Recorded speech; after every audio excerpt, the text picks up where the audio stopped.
If you guys haven't seen the video yet where I blew the chassis apart on this car, this HBX2995 desert truck, I recommend you watch it because it was a blast. This car was super fun. I have a 3300 kV brushless motor kit in it, and I had oversized tires on it. Finally, after about 3 weeks, the new chassis came in and we are going to replace it. I'm also going to go into a little bit more detail about how I put the brushless components in it, because some of you have asked for more details on this. Much better. And this lower bumper screw is all screwed up. Can't get a screwdriver in it at all. So I have to pull it out with these side cutters. On a lot of cars, these lower screws actually hold the differential on, but on this car, they don't. They're just holding the bumper on.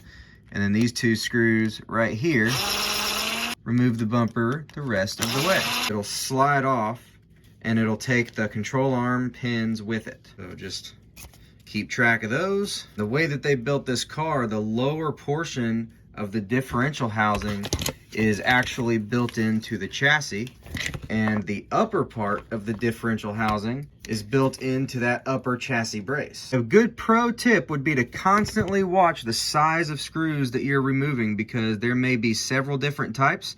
I will say HBX is pretty good about using the same size screw almost everywhere, but you still want to be careful. So these guys, I'm actually going to put into the holes they came out of. That way you know for sure that's where they went. Now we got to remove the remainder of the bolts that hold the two halves of the differential housing together. Two of them are underneath the control arms, so you do have to remove the screws that hold in the upper control arms. They're pins built into the screws. Just pop those out. We're not reusing the lower or the upper housing, so we just have to get the entire differential out, and we'll have to take the shock tower off, almost everything.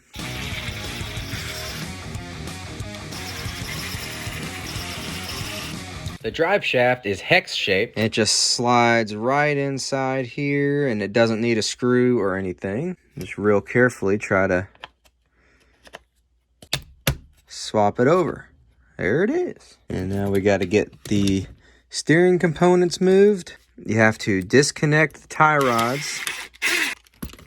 They're just attached with these pins. Put that one in place so you know where it goes. That one. And then pull out that steering rack. Slide it in place. These are usually in here pretty good. Try not to mar them up so they don't cause extra friction on the steering pieces. These just push in with a little effort.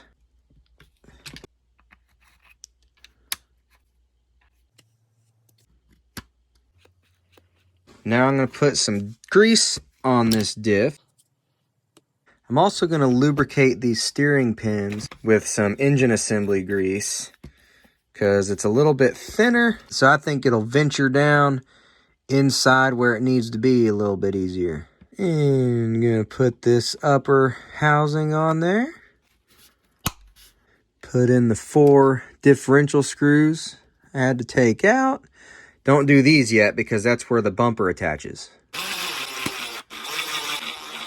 Be very careful not to over tighten them. I definitely recommend double checking with a screwdriver. Don't make them too tight with the impact or drill if you use one, and then make sure that they're tight enough with the screwdriver. Wipe away the excess grease, because that'll do nothing but attract dirt. Now we can reattach these components we had to remove.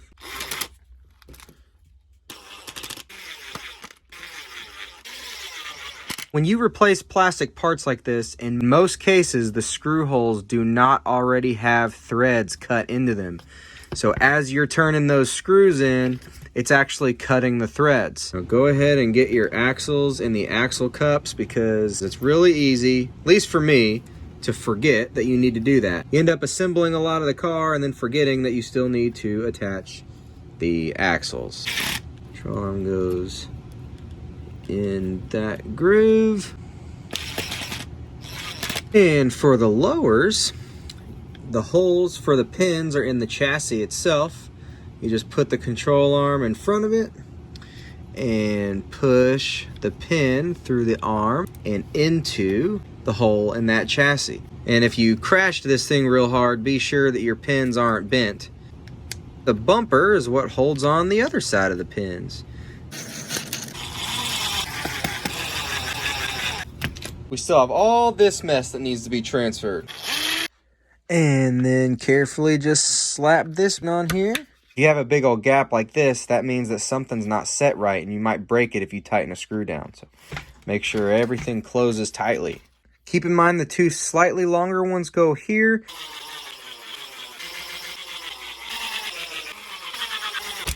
And then we're gonna get the rear suspension stuff back on. I'm going to attach these lower control arms first.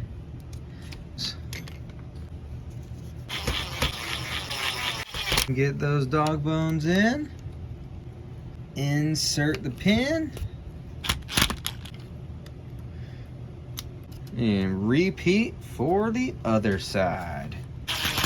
Now I'm going to figure out a more creative way to mount this because I already tried sticky tape and then I tried hot glue. Problem is, this ESC sits on an uneven surface. I'm kind of thinking of using some shoe glue. Now, I crashed this car at full speed with a 3S battery in it when it still had the stock motor in to what pretty much was a front-on collision into a concrete wall. So that may have caused the initial damage that brought on the rest of it after several crashes. So it's possible that that won't happen anymore. Next, we're swapping over the servo, which has the receiver taped to it. The receiver is taped to the bracket and to the servo, so I have to pull it all out as one unit. The servo won't fit under this chassis brace with the receiver installed, so I'm gonna have to go ahead and pop this all off anyway and re-stick it. Whoops.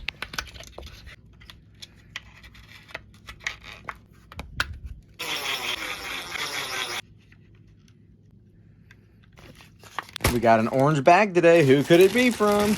New tires and wheels and another set of oil-filled shocks. Now we're going to re-adhere the ESC. And yes, we are going to use shoe glue because it's really sticky. We're going to clean up a few loose ends and then we're going to put the tires on. Yeah, we're definitely not using these dinky things on this car. Last time we ran this car, we used these. They were much more fun. They're quite a bit bigger, but this time we're changing it up even more with these guys. We're going to see what happens with these things on this car.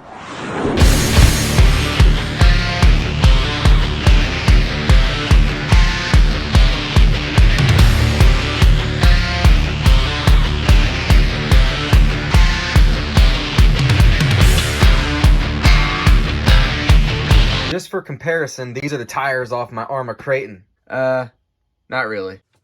And I put some 12mm wheel spacers in there because, for one, obviously it wasn't wide enough, and also to help prevent the tires from rubbing the body, which if it takes a hard landing while the wheels are turned, it might still rub a little bit. Max is running the 16890. Yes, sir. And we're adding this sweet double-sided ramp to our fleet, and it's foldable. There's Mrs. Derby City in control.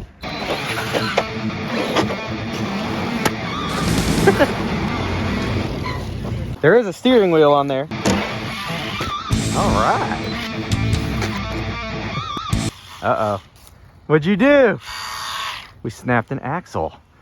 I haven't even done it. I know, I'm sure it was already almost broken. Oh. We don't have any axles that fit that. Yeah, break my axle and then just walk away, why don't you? Completely snapped it in half. Since this has a center differential, it's completely done now until I get a new axle. That's okay. The next video we have of this, we are going to replace the differential and the shock fluids. Nice.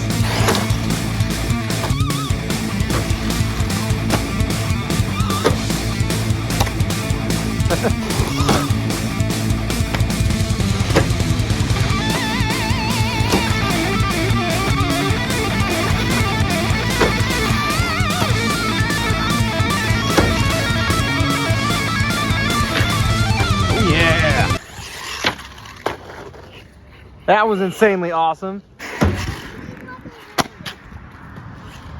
We have a broken axle in the front. Oh, no. Broke the wheelie bar. Oh, and a shock. That was a horrible landing. You broke the shock. Hey, you know you have boogers in your nose? Yeah. Okay. All right, we'll take a quick look at this one first. That crack repair is still holding up beautifully. That's awesome. Man, this one really took a tumble. We have a broken front bumper, the broken rear shock. One of the wheelie bar wheels broke off, but it's actually this axle that broke.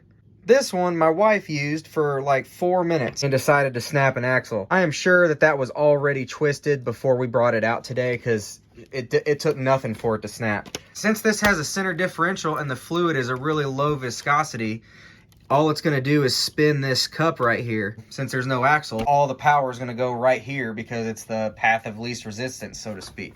But like I said, next video we're going to do on this car, we are going to switch out the differential fluids and we're going to put some thicker shock fluid in it because right now it's still chassis slaps on not really that big of a fall. And this thing goes a good 10 feet sometimes and then really slaps when it falls down that far. So we are going to experiment with a higher viscosity fluid in shocks and differentials. I'm just going to order 4 axles. That way I've got them because it's probably going to take 2, if not 3 weeks to get those. Just got this chassis in and I didn't even get to use it. Well, obviously that's not at all what I was hoping for, but I've already got the axles ordered. So as soon as those come in, gonna replace that broken one. I'll have some extras and we're gonna get a proper bash out of this thing. And we'll see either how indestructible or destructible it is. Because a lot of people say that a larger tire is gonna add more weight, of course, but it's gonna cause the car or maybe control arms to brake easier. However, I have a different theory. The larger the tire, the less the control arms would be able to flex because the tire is going to hit the body and stop that flexing movement sooner. While if the tires were smaller, there's a lot more room for it to travel and then potentially cause hyper bending and breakage. Now, I'm not a master at plastiflexiology, but that's just my opinion, and it's really just one scenario. There's all kinds of ways this thing could land and cause breakage, but common landing to cause breakage is definitely like this, and I just feel like that would offer less flexing, less breakage, and more awesomeness. So full bash coming up on this as soon as possible. More awesome things coming your way. Like this video, subscribe to our channel. We would love it if you did that, and we will see you very soon.